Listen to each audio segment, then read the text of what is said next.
পাঠ করছি মোহসেনা পারভীনের লেখা গল্প ভয় থেকে ভয়। সেদিন ছিল বৃহস্পতিবার। কলেজ অডিটোরিয়ামে শিক্ষক শিক্ষিকাদের ওরিয়েন্টেশন ক্লাসে ছিল শুনশান নীরবতা। সবাই উৎসুক দৃষ্টিতে বারান্দার দিকে তাকিয়েছিল কখন প্রিন্সিপাল স্যার আসবেন। এমন সময় তৃপ্ত পায়ে হেঁটে মঞ্চে উঠলেন তিনি। নাটকীয়ভাবে সবাইকে কাগজ কলম হাতে নিতে বললেন। গল্প লিখতে হবে, তাও আবার ভয়ের গল্প। প্রিন্সিপাল স্যারের কথা শুনে আমার তেমন ভয় লাগেনি, কারণ ক্লাসে প্রায়ই আমি ছাত্রছাত্রীদের অসমাপ্ত গল্পটি সমাপ্ত করো এবং সুন্দর নাম দাও এই ধরনের ক্লাস ওয়ার্ক দিয়ে থাকি। আর লেখার অভ্যাসের কথা বলতে গেলে বলতে হয় আমি একজন সব্যসাচী লেখিকা। কবিতা, ছড়া, গান, নাটক, গল্প, প্রবন্ধ সবই আমি লিখে থাকি। তাই গল্প লেখাটা আমার কাছে ভয় বা কষ্টের কিছু মনে হয়নি। ভয় পেয়েছি তখন যখন প্রিন্সিপাল স্যার বললেন, এর সাথে এসিআর জড়িত। যারা লিখবে তাদের রিপোর্ট ভালো হবে, আর যারা লিখবে না তাদের অবস্থা কেমন হবে। কথাটি সম্পূর্ণ শেষ না করে উনি খুব হাসলেন।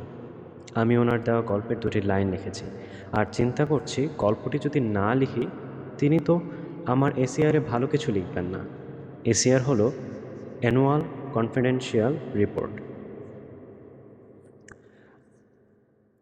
তাই বাসায় গিয়ে অসমাপ্ত গল্পটি সমাপ্ত করতে হবে। কিন্তু বাসায় আসার পর হঠাৎ অসুস্থ হয়ে পড়ায় গল্পটি আমি লিখতে পারিনি। কিন্তু কেমন যেন একটা ভয় অক্টোপাসের মতো আমাকে সারাক্ষণ ঘিরে রেখেছিল। আমার বেতন বৃদ্ধি, প্রমোশন, সুনাম সব কিছুই হয়তো এই গল্প লেখার সাথে জড়িত। ভাবছিলাম,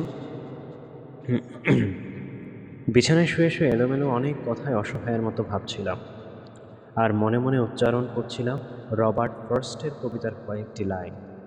গভীর আধারে অরণ্য মন কাড়ে, কিন্তু আমি প্রতিজ্ঞা করেছি যে মাইল মাইল হব পার ঘুমিয়ে পড়ার আগে। মাইল মাইল হব পার ঘুমিয়ে পড়ার আগে। অনেক কাজ, অনেক লেখা, অনেক কর্তব্য জমা হয়ে আছে, কোনো কিছুই যেন করা হয়ে উঠছে না। আমাকে অনেক অনেক পড়তে হবে, দুহাত ভরে লিখতে হবে, অনেক সামাজিক কাজ রয়েছে, এগুলো করতে হবে। হঠাৎ করে কালবৈশাখী ঝড়ের মতো একটা ঝড় আমার ভাবনার জগতে হানা দিল। এলোমেলো সব ভাবনাগুলোকে দুমড়ে মুচড়ে বিবেকের দরজায় যেন সজোরে আঘাত হানল। পাল্টে গেল সব কিছু। দুনিয়াবি কাজের জন্য, সুনামের জন্য এত পেরেশান হচ্ছি, কিন্তু আখিরাতের সম্বল নিয়ে তো কিছুই ভাবছি না। পৃথিবীর সব মানব সন্তানের সাথে সুর মিলিয়ে পরম করুণাময় আল্লাহর কাছে ওয়াদা করেছিল দুনিয়াতে এসে তার দেওয়া বিধান মতো কাজ করব, চলব। কিন্তু সেই ওয়াদা তো ঠিকভাবে পালন করছি না। দুনিয়ার ক্ষুদ্র প্রতিষ্ঠানে এসিআর নিয়ে আমি এত চিন্তিত হয়ে পড়েছি, আর পৃথিবী নামক প্রতিষ্ঠানে এসিআর লাইফ কনফিডেন্সিয়াল রিপোর্ট নিয়ে ভাবছি না, যার পুরো নিয়ন্ত্রণ ভার আল্লাহর হাতে। এর মধ্যে আমার নিজের লেখা গানের দুটি কলি মনে পড়ে গেল।